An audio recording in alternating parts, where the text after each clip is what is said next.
తన మాటలు విని మీరు నాకేం సమాధానం చెప్పాల్సిన అవసరం లేదు. మీరేం నాతో మాట్లాడద్దు. కాదు పద్మ, నేను చెప్పేది నీకు అర్థం అవట్లేదు. నాతో పద్మాని పిలిచే రైట్స్ కూడా మీకు లేవు. దారిలో ఒక ఇన్సిడెంట్ జరిగింది. దాని వల్ల నేను ఇప్పటికీ జీవితంలో ఈ 3 సంవత్సరాల నుంచి నేను కూడా లోపల చాలా కుమిలిపోతున్నాను. అంటే మీరు తాగిన మత్తులో ఉన్నారా? నేను డ్రింక్ చేసే ఉన్నాను సార్. చంపే లెవెల్కి భర్త వెళ్ళిపోతారని అండర్స్టాండింగ్ ఎలా వచ్చిందండి ఆ అమ్మాయి? మరి అమృతారు నేను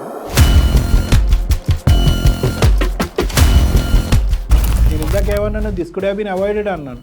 అంటే అక్కడి వరకు మీ తప్పు ఉంది, కానీ ప్రత్యేకంగా వెళ్ళి ఆవిడ తల తీసుకెళ్ళి ట్యాంకర్ కింద పెట్టారు అన్నట్టుగా మాట్లాడితే ఇంకో 30 సంవత్సరాలైనా తను ఇలాగే ఉంటదేమో ఏంటో అని చెప్పి. లైఫ్ అంటే భార్యాభర్తల జీవితం అది కూడా లేదు సార్ ఈ 3 ఏళ్ళ నుంచి. అదే ఇద్దరు ఎనిమిస్ ఒకే ఇంట్లో ఉన్నట్టుగా ఉంది. ఇది ఎనిమి నెంబర్ 1 అయ్యారు మీరు అమ్మాయికి. అంటే అనుమాన పడడానికి చాలా అంశాలు ఉన్నాయి సార్ అక్కడ. ఎందుకంటే ఈవెన్ అతనికి ఒక చిన్న గీత కూడా వల్లేదు. ఎందుకు రేపో మాపో చచ్చేది అనే ఇట్లాంటి అంశాలు ఎన్నో జరిగినాయి మా ఇంట్లో.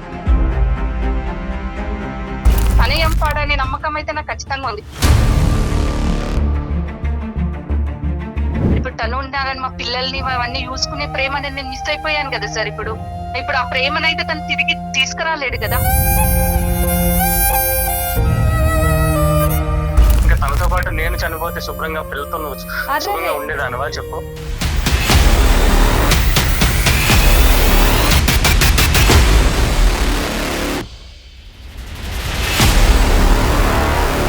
అందమైన జీవితం కార్యక్రమానికి స్వాగతం. నమస్తే కళ్యాణ్ గారు. నమస్తే జయ గారు. కళ్యాణ్ గారు, వేణుగోపాల్ అనే ఒక ఆయన మనకు మెయిల్ చేశారండి. ఒకే ఇంట్లో ఉంటున్నారు, 3 సంవత్సరాల నుంచి భార్యాభర్త మాట్లాడుకోవట్లేదు. ఒక పాప. 3 ఏళ్ళ నుంచి ఒక రూఫ్లో కింద ఉంటున్నాం, బట్ ఏం జరుగుతుందో తెలియట్లేదు. మాటలు లేవు, కమ్యూనికేషన్ లేదు, కోల్డ్ వార్ అంతే. అంటే ఒకసారి మాట్లాడదామండి. తప్పకుండా మేడం, తప్పకుండా మాట్లాడాలి. అర్జెంటుగా ఆ పాప గురించి అయినా మనం మాట్లాడాలి. అవునండి. ఇదేం గౌరవం అమ్మా.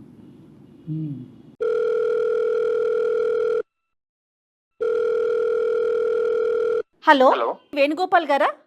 వేణుగోపాల్ అండి మాట్లాడేది. ఎవరండి? నేను జయానండి, సుమన్ టీవీ అందమైన జీవితం అనే ప్రోగ్రామ్ నుంచి కాల్ చేస్తున్నాను. నాతో పాటు డాక్టర్ కళ్యాణ్ చక్రవర్తి గారు కూడా ఉన్నారు. Thank you so much madam, మీరు అసలు కాల్ చేస్తారనుకోలేదు. డెఫినెట్గా మేము ప్రతి ఒక్కరికి ఆన్సర్ చేస్తాము. అయితే కళ్యాణ్ గారు కూడా ఉన్నారు కాబట్టి ఒకసారి మీరు మాట్లాడండి, మీ సమస్య ఏంటో. Hello yeah. సార్, నమస్కారం సార్. చెప్పండి నాన్న, ఏంటి సమస్య? నమస్తే నాన్న. సార్, నా బాధ మీకు ఎలా చెప్పుకోవాలి అర్థం కావట్లేదు సార్. నా వైఫ్ తో నాకు కొంచెం చాలా బాధ అయిపోతుంది సార్, ఇంట్లో ఇబ్బంది అయిపోతుంది. అయ్యయ్యో. దీనికోసమే మీతో నేను ఎప్పటి నుంచో మాట్లాడాలనుకుంటున్నాను సార్. మీ ప్రోగ్రామ్ అంటే చాలా ఫాలో అవుతాను సార్. తప్పకుండా నాన్న, తప్పకుండా చెప్పండి, మాక్సిమం ట్రై చేద్దాం. చెప్పండి సార్. ఒక 5 ఏళ్ళు అయింది సార్ నాకు పెళ్ళయి. నా భార్యతో నేను కొంచెం సరిగ్గా ఉండలేకపోతున్నాను సార్ ఈ 3 ఏళ్ల నుంచి. ఏంటి ఇష్యూ మీ వైఫ్ తో? సార్, నా వైఫ్ నాతో ఒక 3 సంవత్సరాల నుంచి మాట్లాడలేదు సార్. మాటలు లేవు. చిన్న పాప ఉంది సార్ మాకు, ఒక 2 ఏళ్ల పాప. ఒకే ఇంట్లో ఉంటున్నారా? ఒకే ఇంట్లో ఉంటున్నాం సార్, కానీ ఎడమొహం పెడమొహంగా ఉండాల్సి వస్తుంది సార్. మీరేం చేస్తుంటారు, తనేం చేస్తుందండి? నేను ఒక ప్రైవేట్ కంపెనీలో HR జాబ్ చేస్తాను సార్. ఓకే. వైఫ్ ఏం తను చేస్తారండి? హౌస్ వైఫే మేడం. Okay okay. అంటే ఏదైనా బేసిక్ డిస్కషన్స్ ఉంటాయి కదా, ఒక వైఫ్ అండ్ హస్బెండ్ అంటే కనుక ఇల్లు ఎలా నడపాలి, ఈ ఖర్చు ఆ ఖర్చు, పిల్లల్ని ఎలా చూసుకోవాలి, ఇవన్నీ మాట్లాడుకుంటారా? అవి కూడా మాటలు లేవా? అవి కూడా ఏం లేదు సార్. తను ఎప్పుడైనా ఇంటికి ఎవరైనా చుట్టాలు వస్తే మాట్లాడుద్ది నాతో. కొంచెం వాళ్ళ ముందు ఏదో మెప్పు కోసం మాట్లాడుద్ది అంతే సార్. Okay okay. మరి పాపని ఎట్లా మేనేజ్ చేస్తున్నారండి? ఇద్దరు కలిసి తీసుకోవాల్సిన నిర్ణయాలు కొన్ని ఉంటాయి కదా. అదే మేడం, పాప భవిష్యత్తు ఏమవుద్ది, మా ఇద్దరు భవిష్యత్తు ఏంటి అనేది మాకు అర్థం కావట్లేదు ఇప్పుడు. కారణం ఏంటండి? ఏమైంది మీ ఇద్దరి మధ్యన? ఏమైనా మీకేమైనా అలవాట్లు లేదంటే వేరే వ్యవహారాలు అవి ఏమైనా ఉన్నాయా, లేదంటే ఫైనాన్షియల్ ప్రాబ్లమ్సా? కారణం ఏంటి? ఫైనాన్షియల్ గా బాగానే ఉంటాం సార్. మాది ఫస్ట్ నుంచి కూడా కొంచెం above middle class family sir. అదేలే. కానీ ఒక 3 years బ్యాక్ నుంచి తను చాలా ఇదిగా నాతోని కలివిడిగా ఉండట్లేదు సార్. ఎందుకంటే ఒక చిన్న ఇన్సిడెంట్ అయింది సార్ ఒక 3 years బ్యాక్. ఓకే. అది ఎలా అంటే, నేను ఒకసారి డ్రింక్ చేస్తున్నాను సార్. మేము ఫ్రెండ్స్ తో కలిసి ఒక దగ్గర ఒక పార్టీలో డ్రింక్ చేస్తుంటే అనుకోకుండా వాళ్ళ అమ్మగారు ఊరు నుంచి వస్తున్నారు సార్. ఖమ్మం నుంచి ఆవిడ వస్తుంది. నన్ను పిక్ చేసుకోమని చెప్పి అన్నారు మధ్యలో కాల్ చేసి. అప్పటికే నేను బాగా డ్రింక్ చేసి కొంచెం అన్కాన్షియస్ స్టేజ్, అంటే అంత తనని తీసుకొచ్చే పరిస్థితిలో నేను లేను. కాకపోతే తన మాట కాదనలేక పదే పదే కాల్ చేస్తే ఇంకా అక్కడికి వెళ్లాల్సి వచ్చింది సార్. వెళ్ళి ఆవిడని పిక్ చేసుకొని వస్తుంటే దారిలో ఒక ఇన్సిడెంట్ జరిగింది. దానివల్ల నేను ఇప్పటికీ జీవితంలో ఈ 3 సంవత్సరాల నుంచి నేను కూడా లోపల చాలా కుమిలిపోతున్నాను. ఆ బాధ తనకు కూడా చెప్తుంటే తను అర్థం చేసుకోవట్లేదు. ఏమైందంటే ఆ యాక్సిడెంట్ లో వాళ్ళ అమ్మను మేము కోల్పోయామన్నమాట. అంటే మీరు తాగిన మత్తులో ఉన్నారా? నేను డ్రింక్ చేసే ఉన్నాను సార్. కాకపోతే నేను అప్పటికి టైం తీసుకొని తాగిన తర్వాత కొంచెం మేనేజ్ చేద్దామని చెప్పి వెళ్ళాను సార్. తినకి ఎట్లా చెప్పాలనేది నాకు అర్థం కాలేదు. అంటే అనుకోకుండా జరిగిన సిచ్యువేషన్ అని చెప్పి నేను చాలా బాధపడ్డాను కూడా, కానీ నన్ను అర్థం చేసుకోవట్లేదు సార్. అనుకున్న సిచ్యువేషన్ అయితే కాదండి, కానీ అవాయిడ్ చేయగలిగే సిచ్యువేషన్ అయితే ఉందిగా. అంటే ఫ్రెండ్స్ తో ఉన్నానని చెప్పాను సార్, కానీ డ్రింక్ చేస్తున్నాను ఇట్లా అని చెప్పి తనకి చెప్పాను. బట్ ఏంటంటే ఆ రోజు నేను ఓవర్ డ్రింక్ చేశాను సార్. ఇంకా కాన్ఫిడెన్స్ తో వెళ్ళాను కానీ అప్పటికి కుదరలేదు సార్. ఇంకా దారిలో వచ్చేటప్పుడు ఒక వాటర్ ట్యాంకర్ అనేది వచ్చి సడన్ గా నేను కంట్రోల్ చేయలేకపోయాను బండిని. ఆ యాక్సిడెంట్ లో ఆవిడ నాకు కూడా చిన్న చిన్న గాయాలైతే అయినాయి. అది అనుకోకుండా జరిగింది కాదు, యాక్సిడెంటల్ గా జరిగింది. కానీ తను ఏమనుకుంటుందంటే నాకు ఇష్టం లేక నేను వాళ్ళ మమ్మీని అప్పటికే దూరం పెట్టాను అనుకోని చెప్పి. అంటే మేము ఉండేది ఒక చిన్న సింగిల్ బెడ్రూమ్ ఫ్లాట్ లో సార్. అంతకు ముందు కూడా వాళ్ళ మమ్మీ వచ్చి మాతో ఉంటున్నప్పుడు అలాంటప్పుడు కొంచెం నాకేంటంటే కొంచెం ప్రైవసీ ఉండాలని అప్పటికే మాకు కొత్తగా పెళ్లి అయింది సార్. మీ వాళ్ళ దగ్గరే అక్కడ 4 రోజులు ఇక్కడ 4 రోజులు పెట్టొచ్చు కదా అన్నట్టుగా కొన్ని డిస్కషన్ జరిగాయి సార్. ఆవిడ వల్ల కొన్ని చిన్న చిన్న గొడవలు అవడం. మీ మామగారు లేరా, ఉన్నారా ఏంటి? మా మామగారు లేరు మేడం. మా మామగారు చిన్నప్పుడే తనకి అంటే ఒక ఏజ్ వచ్చేటప్పటికే అతను ఎక్స్పైర్ అయిపోయారు. ఈవిడ ఒక్క ఆవిడే ఉండేది. కానీ తనకు ఒక చెల్లి ఉంది, ఒక తమ్ముడు ఉన్నారు. వాళ్ళ చిన్నమ్మల దగ్గర ఉంటారన్నమాట. నేను మాత్రం వాళ్ళ చిన్నమ్మల దగ్గర పంపించి మా అత్తమ్మ గారు ఇక్కడ ఉండడం అలాంటివి జరిగేవి. అంటే వీళ్ళు ముగ్గురు ఒక దగ్గర ఉండొచ్చు కదా, ఇట్లా ఎందుకు చేస్తున్నారు ఏంటని కొన్ని గొడవలు కూడా జరిగాయి. నేను కూడా చెప్పేవాడిని. అంటే చుట్టం చూపుకి వస్తే ఒక 4 రోజులు 10 రోజులు ఉంటారు, కానీ ఇట్లా వస్తే ఒకటేసారి ఇక్కడ ఉండడానికి మాకు ఏంటంటే ప్రైవసీకి దానికి. ఇంకొకటి వచ్చేసి మేడం, చిన్న ఇరుకైన ఇల్లు అన్నమాట. ఒక సింగిల్ బెడ్రూమ్ లోనే మా ఇద్దరికి అని చెప్పి మేము ఉండేది. మీ వైఫ్ అనుకునేది ఏంటంటే, అయ్యో నువ్వు తాగకుండా జాగ్రత్త పడి ఉంటే మా అమ్మ బతుకుండేదనా? నచ్చట్లేదు కాబట్టి నువ్వు మా అమ్మగారిని అలాగా చేసావు, నీ వల్లే మా అమ్మగారు చనిపోయారని. అంటే నేనేమనుకుంటున్నానంటే, అనవసరంగా నీ తెలివి తక్కువతనంతో తాగి బండి నడిపి మా అమ్మ చావుకు కారణం అయ్యేవని కూడా అనుకోవట్లేదు. ఆవిడ పగ తీర్చుకున్నావు అన్నట్టుగా మాట్లాడుతుంది ఆవిడ. అవును సార్, అదే దూరంలో ఉంది సార్ ఇప్పుడు ఆమె. మీరు క్లారిటీ ఇచ్చారా? నా తప్పు అయిపోయిందని క్షమాపణ అనేది చెప్పారా మీ భార్యకి? నేను అప్పుడు చాలా బాధపడ్డాను సార్. అప్పటి నుంచి అదే బాధ నేను కూడా అనుభవిస్తున్నాను. తనకి ఎంత చెప్దాం అనుకుంటున్నా సరే తను మాత్రం ఇంకా అదే మనసులో పెట్టుకొని కోపం మీదే ఉంది సార్. ఇంకా అయ్యో, సో అదే కారణమా మీ ఇద్దరు మాట్లాడకపోవటానికి? అంతేనా, ఇంకేమైనా ఉన్నదా? అదే కారణం సార్. ఫస్ట్ ఒక 2 సంవత్సరాలు మేము బానే ఉన్నాం సార్. పెళ్ళైన మొదట్లో నలుగురిలో కొంచెం బానే మాట్లాడదు సార్, బానే ఉంటది. కానీ ఎవరు లేనప్పుడు, ఇప్పుడు ఇంటి దగ్గర మేమిద్దరం ఉన్నప్పుడు మాత్రం తను దూరం పెడుతుంది సార్. పెళ్ళి ఎంతకాలం అయింది సార్? 5 ఏళ్ళు అవుతుంది సార్. ఫస్ట్ 2 సంవత్సరాలు చాలా బాగున్నాం సార్. ఇద్దరం ఫ్యూచర్ గురించి వాటి గురించి అన్ని బాగానే ప్లానింగ్ చేసుకుని మంచిగా లైఫ్ లీడ్ చేద్దామని అనుకున్నాం సార్. మరి సొంత తల్లిని అత్తగారిని చంపే లెవెల్కి భర్త వెళ్ళిపోతారని అండర్స్టాండింగ్ ఎలా వచ్చిందండి ఆ అమ్మాయి? మరి అంత దారుణంగా ఇక్కడ ఈ అమ్మాయి హత్య లెక్కన మాట్లాడుతుంది, యాక్సిడెంట్ లెక్కన కాదు. నేను ఇందాక ఏమన్నాను, this could have been avoided అన్నాను. అంటే అక్కడి వరకు మీ తప్పు ఉంది, కానీ ప్రత్యేకంగా వెళ్ళి ఆవిడ తల తీసుకెళ్ళి ట్యాంకర్ కింద పెట్టారు అన్నట్టుగా మాట్లాడితే అది చాలా భయంకరమైన అపవాదం. అది జీవితాంతం అది మనం కడగలేనటువంటి ఒక పెద్ద నింద అది మీ నెత్తి మీద. ఇలా మాట్లాడుకోవట్లేదు, కలిసి ఉండట్లేదు అనేది మీ ఫ్యామిలీ మెంబర్స్ తెలుసా? అది మా అమ్మగారికి నాన్నగారికి తెలుసు సార్. కానీ వాళ్ళు ఎంత కన్విన్స్ చేసినా సరే తను కన్విన్స్ అవ్వట్లేదు సార్. అంటే మేమిద్దరం తప్ప వేరే వాళ్ళు ఎవరున్నా సరే తను బానే ఉంటుంది సార్. ఇద్దరం ఉన్నప్పుడు కొంచెం చిరాగ్గా ఏమన్నా పిల్లలతో, ఇప్పుడు పాపని మామూలుగా ఆడిస్తున్నప్పుడు నాతో ఆడనివ్వకుండా చేస్తుంది. ఒక్కోసారి ఏమన్నా సరుకులు కావాలి అని అంటే ఒక చీటీ రాసి అక్కడ పెట్టేస్తుంది. బయటకు వెళ్ళటాలు, ట్రిప్పులు, టూర్లు, సినిమాలు, మాల్స్ ఏమీ లేవు, మాటలే లేవు. చిన్న పాప జీవితం ఏమైపోద్ది, ఉండే కొద్ది ఇలాగే ఉంటే ఇంకో 30 సంవత్సరాలైనా తను ఇలాగే ఉంటదేమో ఏంటో అని చెప్పి భయం వేసి నేను మిమ్మల్ని సంప్రదించాను సార్. మరి మీ లైఫ్ అంటే భార్య భర్తల జీవితం అది కూడా లేదు సార్ ఈ 3 ఏళ్ళ నుంచి. అది కూడా లేదు. ఏం పేరండి? తన పేరేంటి? పద్మ సార్. మరి ఒకసారి మాట్లాడదామండి. నాకు నా భార్య, నా కూతురు ఇద్దరు మాత్రం నాకు కావాలి మేడం. వాళ్ళతో నేను చాలా ఆనందంగా జీవితం గడుపుదాం అనుకున్నాను. ఒకసారి అంటే మనం మాట్లాడదాం. మీరు చేస్తే ఎలాగ ఆవిడ ఎత్తరు కాబట్టి మా జయ గారు కాంటాక్ట్ చేస్తారు, కాన్ఫరెన్స్ తీసుకుందాం. కానీ ఇక్కడ ఏంటంటే 2 ప్రాబ్లమ్స్. ఒకటి, ఆ అమ్మాయి ఇప్పటికీ కూడా పూర్తి స్థాయిలో ఆ షాక్ నుంచి తేరుకుందో లేదో. ఎందుకంటే తల్లి అయినా తండ్రి అయినా తల్లిగానే భావిస్తూ కాలం అయితే నడిచింది. ఈ అనుకోని పరిస్థితుల్లో అనేటటువంటి అంశాన్ని ఇప్పటికీ ఆ అమ్మాయి జీర్ణించుకున్నట్టుగా అనిపించట్లేదు. ప్లస్ మిగతా ఇంకో అబ్బాయి కంటే ఈ అమ్మాయి మీద విపరీతమైన ప్రేమ, ఇది ఒకటి. నెంబర్ 2 ఏంటంటే కనుక ఆ అమ్మాయిలో ఫస్ట్ది అయితే కనుక సహజంగా మనం అర్థం చేసుకునేటటువంటి ఒక బాధ. రెండో బాధ ఏంటంటే భర్తే హంతకుడు అన్నట్టుగా చూసేటటువంటి ఆలోచన శైలిని, అదొక భ్రాంతి, ఒక అభూత కల్పన. అది మనకు అర్థమయ్యేంత వరకు అది ఎలాగా అనేది ఇక్కడ చాలా క్లిష్టమైనటువంటి సమస్య. ఎందుకంటే అది తీయకపోతే కనుక మీ రిలేషన్షిప్ ఇలా ఉండకూడదు, అంటే ఇలా కూడా ఉండకూడదు. ఆ బిడ్డ గురించి ఏంటంటే మీ ఇద్దరు ఇలా ఉండకూడదు. It is better that you both think about other ways of getting away from this problem. అంతేగాని ఈ మౌనవ్రతం అనేది ఇన్ని సంవత్సరాల పాటు నడపడం అనేది కష్టం. సో 2 ఛాలెంజెస్ ఉన్నాయి అని నేను అనుకుంటున్నాను. ఫస్ట్ ఆవిడ ఏ మెంటల్ స్టేట్లో ఉన్నది అనేది మనం తెలుసుకోవాలి ఫస్ట్, వెరీ ఇంపార్టెంట్. అది నన్ను చూస్తే చాలా ఇరిటేట్ అవుద్ది సార్. ఇరిటేట్ అయ్యుద్ది. దానివల్ల నేను చాలా మానసిక క్షోభ అనుభవిస్తున్నాను సార్. అదే ఇద్దరు ఎనిమిస్ ఒకే ఇంట్లో ఉన్నట్టుగా ఉంది. ఇది ఎనిమి నెంబర్ 1 అయ్యారు మీరు అమ్మాయికి. నెంబర్ షేర్ చేయండి ఒకసారి, అప్పుడు మేడం కాన్ఫరెన్స్ కాల్లో తీసుకుని మిమ్మల్ని యాడ్ చేస్తారు. ఓకేనా? పంపిస్తున్నాను సార్, ఇప్పుడు పంపిస్తున్నాను.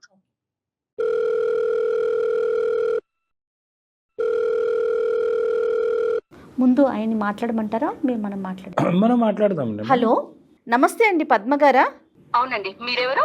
నేను జయానండి, అందమైన జీవితం ప్రోగ్రామ్ నుంచి కాల్ చేశాను. మీతో ఒక 10 నిమిషాలు మాట్లాడొచ్చండి? చెప్పండి madam. Thank you so much అండి మీరు ఒప్పుకున్నందుకు. నాతో పాటు స్టూడియోలో డాక్టర్ కళ్యాణ్ చక్రవర్తి గారు కూడా ఉన్నారు. మాది అందమైన జీవితం అనే ఒక ప్రోగ్రామ్, బహుశా మరి మీరు చూసుండొచ్చు సోషల్ మీడియాలో. ఎందుకు గురించి కాల్ చేశారు మేడం? ఒక్క నిమిషం అండి. నమస్తే అమ్మా.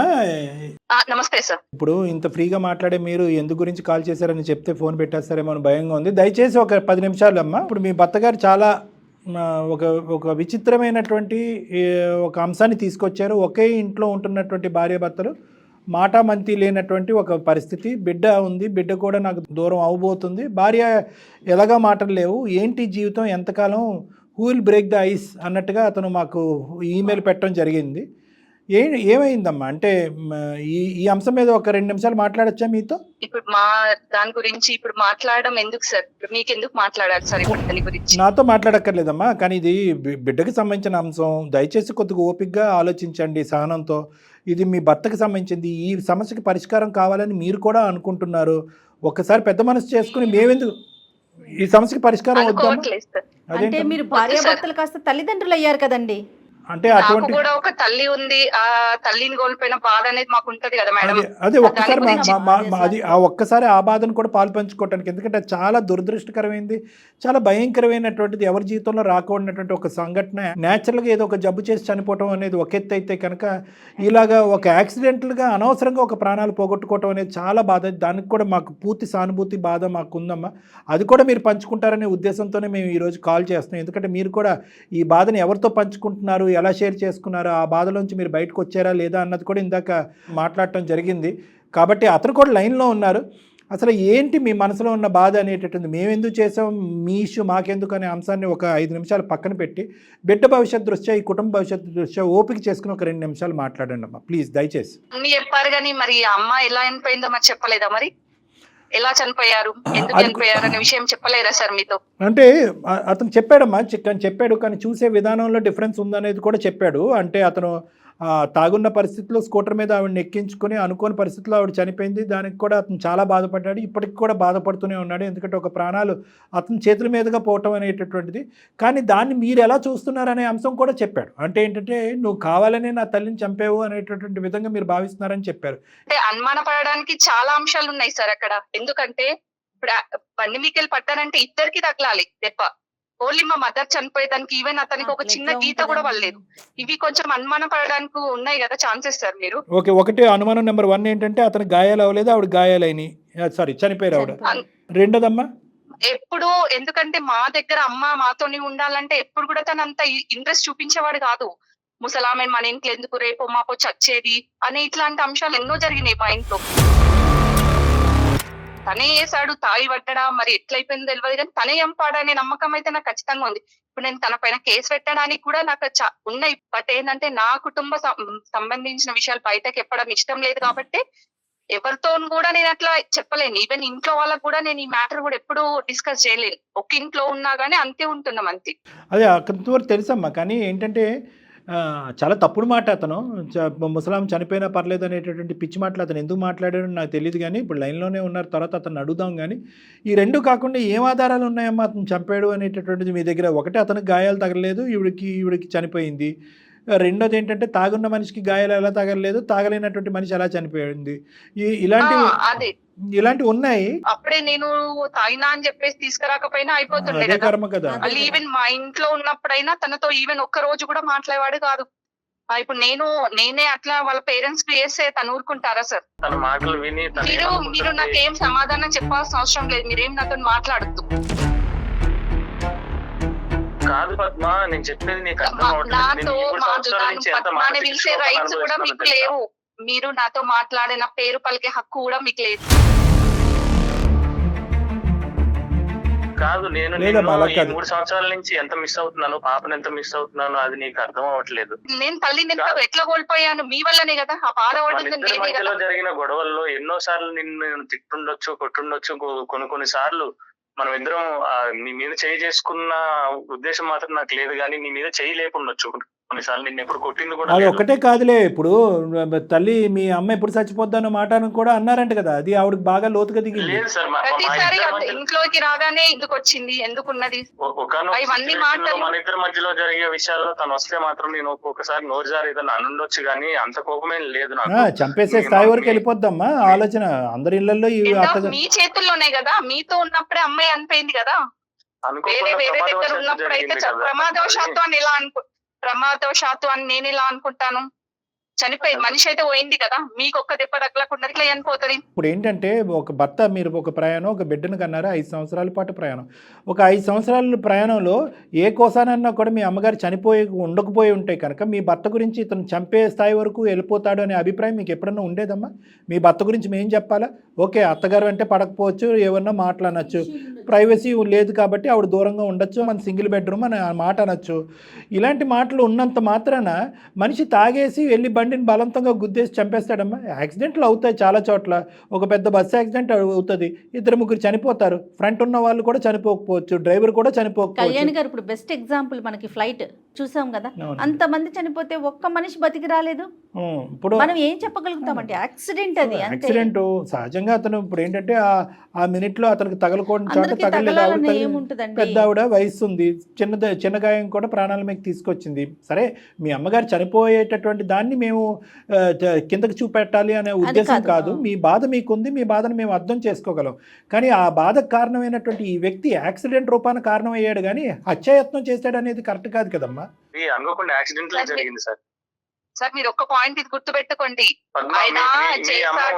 అన్నది నేను కొత్తగా పెళ్ళైనప్పుడు మనకి ప్రైవసీ కోసమే. నేను మీతో నేను సార్ తో మాట్లాడుతున్నాను, కానీ ఇద్దరు పడ్డప్పుడు దీనికి ఎంతో కొంత ఒక దెబ్బన్నా తగలాలి కదా. అలా తగలకుండా ఎలా ఉంటుంది? మీరు ఒకసారి మీ పాయింట్ ఆఫ్ వేలో కూడా ఆలోచించండి. లేదు, అది కూడా ఆలోచించాను తల్లి, అది కూడా ఆలోచించాను. కానీ అమ్మ, ఇప్పుడు దానికి చాలా పర్మిటేషన్స్ అండ్ కాంబినేషన్స్ ఉంటాయి.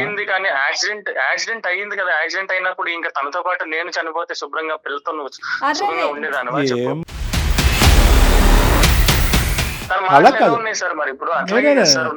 నేను మాట్లాడతాను ఉండండి. ఇప్పుడు ఆవిడ అసలు మీతో మాట్లాడటానికి లేదన్నట్టు మాట్లాడుతుంటాను.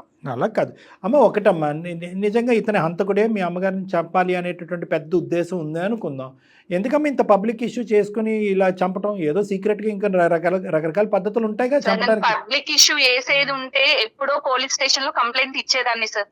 మీరు ఇంకెన్ని సంవత్సరాలు ఉంటావు నువ్వు ఇలాగా? ఇప్పటికీ 3 సంవత్సరాలు చూస్తూ 3 సంవత్సరాలు గడిచిపోయింది. ఎందుకంటే ఇది ప్రూవ్ చేయడం అనేది ఎవరి తరం కాదమ్మా. నీ మానసిక పరిస్థితి ఎలా ఉందో చెప్పమ్మా పద్మ. అంటే అమ్మ చనిపోయింది అనే బాధలోంచి మీరు బయటకు వచ్చారు. ఓకే, ఇతని మీద రకరకాల కోపాలు ఉన్నాయి, అది పక్కన పెడదాం ఒక 2 నిమిషాలు. మీరు పూర్తి స్థాయిలో తేరుకున్నారా? డిప్రెషన్ లాంటి దాంట్లోకి ఏమైనా వెళ్ళారా? తినగలుగుతున్నారా, పడుకోగలుగుతున్నారా, ఆలోచించగలుగుతున్నారా, బిడ్డను చూసుకోగలుగుతున్నారా? నేను అన్ని రకాలుగా బానే ఉన్నాను సార్, ఒక ఇష్యూ తప్ప, అంతే.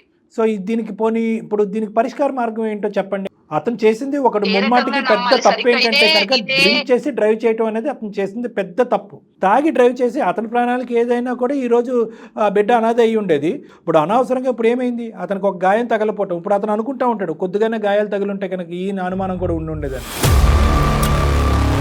సరే, ఇప్పుడు అమ్ముంటే ఇప్పుడు మా ఇంట్లో నాకు ఇంట్లో తిరిగినట్టే అనిపిస్తుంది. ఎందుకంటే తన ఇంట్లో ఉంటే నాకు ఏదో ధైర్యంగా ఉంటుండే.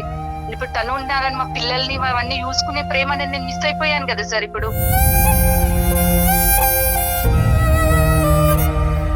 ఆ ప్రేమనైతే తను తిరిగి తీసుకురాలేడు కదా. అంటే నాకున్న ఒక అభిప్రాయం అయితే నేను చెప్తానమ్మా, దాన్ని నువ్వు ఎంతవరకు ఏకీభవిస్తావు అనేది నాకు తెలీదు. తర్వాత వేణు ఏం చెప్తాడో అనేది వినండి, కానీ ఫస్ట్ నేను చెప్పేది వినండి. మీరేంటంటే ఇది ఒక యాక్సిడెంటల్ డెత్, దురదృష్టకరమైన పరిస్థితి. మీకు మీ అమ్మగారికి విపరీతమైనటువంటి బాండింగ్, బంధం ఉంది. పెళ్ళికి ముందే మా అమ్మ మాతోనే కంటిన్యూ అవుతుంది, చెల్లితోని తమ్ముడితోని కాదు అనేటటువంటి స్థాయి బాండింగ్ మీది.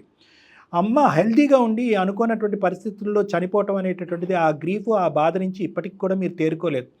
యూజువల్గా సహజసిద్ధంగా ఈ డిప్రెషన్లో ఉన్నప్పుడు ఈ గ్రీఫ్, ఈ బాధ, ఎస్పెషల్లీ న్యాచురల్ డెత్స్తో పోల్చుకుంటే యాక్సిడెంటల్ డెత్స్, సడన్గా అనుకోనటువంటి సందర్భాల్లో హెల్తీగా ఉండేటటువంటి వ్యక్తులు చనిపోయినప్పుడు చాలామంది పోస్ట్ ట్రామాటిక్ స్ట్రెస్ డిసార్డర్, డిప్రెషన్లోకి వెళ్తారు. అది సహజ సిద్ధమైనటువంటి ఒక మానసిక పరిస్థితి. అలాంటి వాళ్ళు యూజువల్గా ఏంటంటే ఆ డిప్రెషన్లోకి వెళ్ళిన తర్వాత దానికి సంబంధించినటువంటి కారణాలు, నాకే ఎందుకు ఇలా అయింది, మా అమ్మకే ఎందుకు ఇలా అయింది, నా జీవితంలో ఎందుకు ఉంది, నా కుటుంబం, ఇలాంటి ఆన్సర్ లేనటువంటి, సమాధానం లేనటువంటి ప్రశ్నలతో చాలా ఒక భయంకరమైనటువంటి మానసిక పరిస్థితిలోకి వెళ్ళిపోతారు. అటువంటి క్రమంలో కొన్ని గుర్తుకు రాకూడనటువంటి అంశాలు సహజ సిద్ధంగా గుర్తొస్తాయి. ఉదాహరణకి వేణుగోపాల్ అన్నటువంటి మాట, మీ అమ్మ మా ఇంట్లో ఉండటానికి లేదు, ఆ ముసలావిడ ఎందుకు, ఆ పెద్దావిడ ఎందుకు అని చెప్పి ఏదైతే వాగ్దానం పెళ్ళికి ముందు అతను మీకు ఇచ్చాడో, మీ అమ్మ మాతో పాటు కంటిన్యూ అవుతుంది అనే మీ కండిషన్కి ఒప్పందం చేసుకున్నాడో, ఆ తర్వాత అతను ప్లేట్ ఫిరాయించి ఇలా రకరకాల మాట్లాడటం అనేటటువంటి సందర్భానుసారం మాట్లాడటం అనేది మీకు జ్ఞాపకాలు వచ్చినాయి. దానికి తోడు మధ్యలో అతను కోపంతో అవనియండి, లేదంటే అనాలోచితంతో అవనియండి, చనిపోతే బాగున్ను, ఆవిడ ఎందుకుంది పెద్ద ఆవిడ, ఇలాంటి మాటలు అనేటప్పటికీ మీరుండేటటువంటి బాధకి అతను అన్నటువంటి మాటలకి ఒక లింక్ ఏర్పడి మ్యాచ్ చేసుకుని ఇదిగో నా లోపల ఉండేటటువంటి ఈ సందిగ్ధ పరిస్థితికి ఏర్పడినటువంటి ప్రశ్నలకి సమాధానం దొరికింది నా భర్తే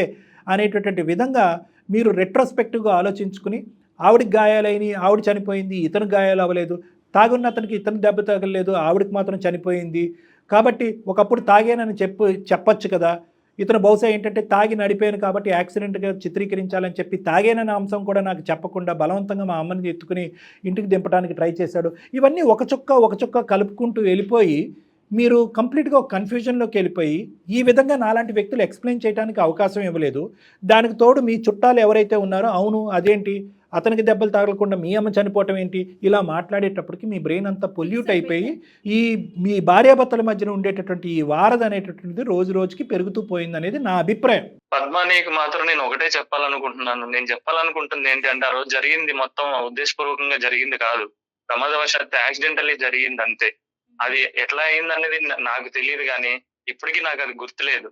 కానీ అది గుర్తొచ్చినప్పుడల్లా నేను ఎంత మానసిక క్షోభను అనుభవిస్తున్నాను, నా వల్ల ఒక ప్రాణం పోయింది అనే ఆలోచన నాలోకి వస్తుంటేనే నేను చాలా కుమిలిపోతున్నాను లోపల. ఎలాగైనా కూడా మేము అంతకన్నా బాధపడుతున్నాం కదా. అబ్సల్యూట్లీ కరెక్ట్ అమ్మా, చెప్పండి అమ్మా. మీ అమ్మ నీకు నాకు తెలుసు, మా అమ్మ నాకెలాగో నీకు మీ అమ్మ అలాగే, కానీ నేను చేసింది ఉద్దేశపూర్వకంగా కాదు కదా, అది జరిగింది యాక్సిడెంటల్లీ. నీకు ఇంకెంతకు మించి ఎలా చెప్పాలి? నువ్వు ఎవరి మీద ఒట్టేయమంటే వాళ్ళ మీద ఒట్టేస్తాను, పాప మీద ఒట్టేసి చెప్తున్నాను. అది మాత్రం నేను ఒట్టేసినంత మాత్రాన అమ్మ అయితే తిరిగి రాదు కదా. నువ్వు చేసిన తప్పు అది రాదు కదా. ఓట్లు కాదు, 1,00,000 ఓట్లు వేసినా కూడా, శతకోటి కార్యక్రమాలు చేసినా కూడా మీ అమ్మగారు తిరిగి రారమ్మా. తీర్చలేనటువంటి లోటు మేము చెప్పేది తీర్చలేని బాధ అయితే అమ్మ అయితే రాదు కదా. కదమ్మా ఇప్పుడు జరిగేటటువంటి పరిస్థితి ఏంటంటే, మీ అమ్మగారు చనిపోయి మీరు బాధపడుతున్నారు, తల్లిదండ్రులు ఇద్దరు ఉండి ఆ బిడ్డ చెప్పుకోలేనటువంటి బాధలో లేదు. తల్లిదండ్రులు ఇద్దరు కళ్ళెదురుకుంటా కనిపించారు, మీ అమ్మగారు పోయారు. 3 సంవత్సరాల పాటు ఇంట్లో ఈ మౌనవ్రతం వల్ల ఎంత చంటిబిడ్డ, ఎంత మానసిక క్షోభ. ఒక తిరగటం లేదు, ఒక పార్కు లేదు, ఒక మాట లేదు, ఒక ముద్దు లేదు. ఏందమ్మా ఇప్పుడు ఆ బిడ్డకి ఎటువంటి జీవితాన్ని ఇస్తున్నారు? మీరు తల్లిని దురదృష్టం కొద్దీ పోగొట్టుకున్నారు, దాన్ని మన మీ తల్లిని తిరిగి తీసుకురాలేవు. మీ బిడ్డ ఏం పాపం చేసింది ఇటువంటి వాతావరణాన్ని క్రియేట్ చేస్తున్నారు?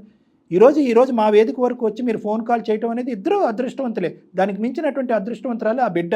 అట్లీస్ట్ ఇప్పటికైనా ఐస్ బ్రేక్ అయ్యి నిజాలు బయటకు వచ్చి మీరిద్దరు మాట్లాడుకుంటున్నారు. అట్లీస్ట్ ఇలా మాట్లాడుకుంటే అనుమానాలు క్లియర్ అయ్యి ఉండేవి. మా వరకు కూడా అవసరం లేదు. ఒక ఆలోచన రావటం, దానికి ఫిక్స్ అయిపోవటం, నువ్వు చంపేవు, అంతే. ఇంకంతే అంటే ఇంకెవరేం మాట్లాడతారు?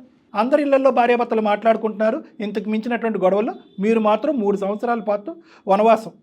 సార్ మీ ద్వారా నేను కోరుకునేది ఒకటే సార్, ఎలాగైనా సరే మా ఇద్దరిని పాపని కలపండి సార్.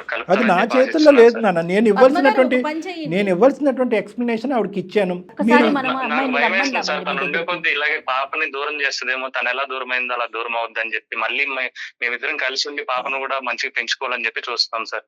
ఎప్పుడు బంధాన్ని ఎవరు తీసేస్తే పోదండి. పద్మగారు మీరు ఒక్కసారి డాక్టర్ గారిని కలిసే ప్రయత్నం చేస్తే బాగుంటుందండి. పాప కోసం నేనేమంటున్నా, మీ ఇద్దరి కోసం చెప్పట్లేదండి. నేను ఫస్టే ఒక మాట చెప్పా, భార్యాభర్తలు ఇప్పుడు తల్లిదండ్రులు అయ్యారు, దయచేసి ఆ పొజిషన్ని ఒకసారి ఆలోచించుకోండి. నెక్స్ట్ స్టెప్ ఎక్కారు. ఇది సింపుల్ క్లారిటీ అండ్ కౌన్సిలింగ్తో తీరిపోయేటటువంటి అంశం. అతనికి ఒక మాట్లాడటానికి ఒక అవకాశం ఇయ్యి, మీరు నువ్వు ఏదైతే ఒకసారి చెప్పాలో అది చెప్పండి. ఒక మధ్యస్థగా నేను ఉంటాను. నా దగ్గరికి మీరు ఇద్దరు రండి. మొత్తం అన్ని అనుమానాలు కూడా పటాపంచలు అయిపోతాయి. ప్రాబ్లమ్ని సార్ట్అవుట్ చేద్దాం. దయచేసి ఆలోచించండి. మీరు ఎప్పుడు రమ్మన్నా నేను వస్తాను సార్ కంపల్సరీ. మీరు నాకు రెడీ అండి. మాత్రం ముందు ఇది చాలా ఆవిడ- important సార్. పద్మగారు మేడం మీరు చెప్పింది కూడా కరెక్టే. మీ మీద నమ్మకంతో, సార్ మీద నమ్మకంతో నేను మీరు అన్నది కరెక్ట్. నేను పాప భవిష్యత్తు కూడా ఆలోచించుకోవాలి. ఇప్పుడు పాప భవిష్యత్తులో పెట్టుకొని ఆలోచించి ఇప్పుడు మిమ్మల్ని కలవడానికి నేను రెడీగా ఉన్నాను సార్. సూపర్, థ్యాంక్ యూ అమ్మా. థ్యాంక్ యూ చాలా అమ్మా. సంతోషం అమ్మా. మిగతావన్నీ అప్పుడు మాట్లాడుకోవచ్చమ్మా. ఏమైనా అన్ఆన్సర్డ్ క్వశ్చన్స్ లేదంటే ఇక్కడ ఈ వేదిక మీద చెప్పనటువంటి ప్రశ్నలు ఏమన్నా ఉన్నా కూడా కౌన్సిలింగ్లో మాట్లాడచ్చు. ఈరోజు మేము చేసినటువంటి ఒక గొప్ప పని, అది మీ వరకు అర్థమైందో లేదో నాకు తెలియదు కానీ 3 సంవత్సరాల పాటు మాట్లాడుకున్నటువంటి భార్యాభర్తలు ఇద్దరిని మేము మాట్లాడుకునేటటువంటి విధంగా చేసాం. అదే ఒక గొప్ప విజయంగా, ఆ పాప తరపున ఒక గొప్ప విజయంగా మేము భావిస్తున్నాం అమ్మా. ఇది మీ ఇష్యూ ఒకటే కాదు, ఒక బిడ్డకు సంబంధించినటువంటి కూడా ఒక చిక్కుముడి సమస్య ఇది.